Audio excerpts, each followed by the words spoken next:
Known for almost always being within the path of many weather disturbances, the people of Batanes have already grown accustomed to ensuring they are safe when the weather is not so fair. Thus, even without much convincing, many have already evacuated or have chosen to stay with relatives in safer areas and not take any chances, especially with the amount of rain and winds that Typhoon Betty battered Batanes with today. Patrick De Jesus is in the said province to give us an update.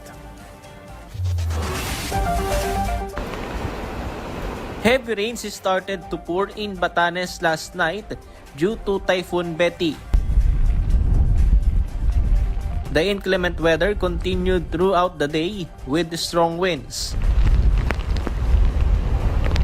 Waves were also larger in the seas. Around 40 individuals in the province were evacuated, mostly in Ivana town with 8 families. Some of them are staying in evacuation centers, but most of those who evacuated are women and their children. Siyempre, ang mga apo ko at saka mga anak ko, yung mga maliliit na bata po ang inana namin para safe. So, hindi naman ganun katibay ang bahay namin. Their husbands are the ones who stayed at home to look out for their belongings. In this typhoon, they rely on prayers. Meron kami dito sa yung mga gamit namin dito, pero kung gusto namin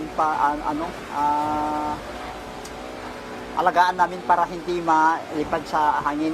Sinabi ko na lang ang Panginoon ng namin sa walang problema sa hangin. Instead of going to evacuation centers, some individuals went to the homes of their relatives, like the family of Ronnie, who is currently staying in his father's house. Yung bahay ko kanina sinabi, parang pabilog ho siya, pero palibot ng ilog. Ilog, palibot. May bundok rin ho sa may bandang taas, baka bumigay ho.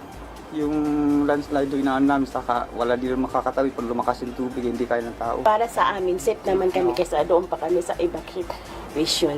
Christina meanwhile stays at her daughter's house. She is also a stroke patient, so that it is more comfortable for her to temporarily be taken care of by her relatives. Dito, marami, ko sila lahat.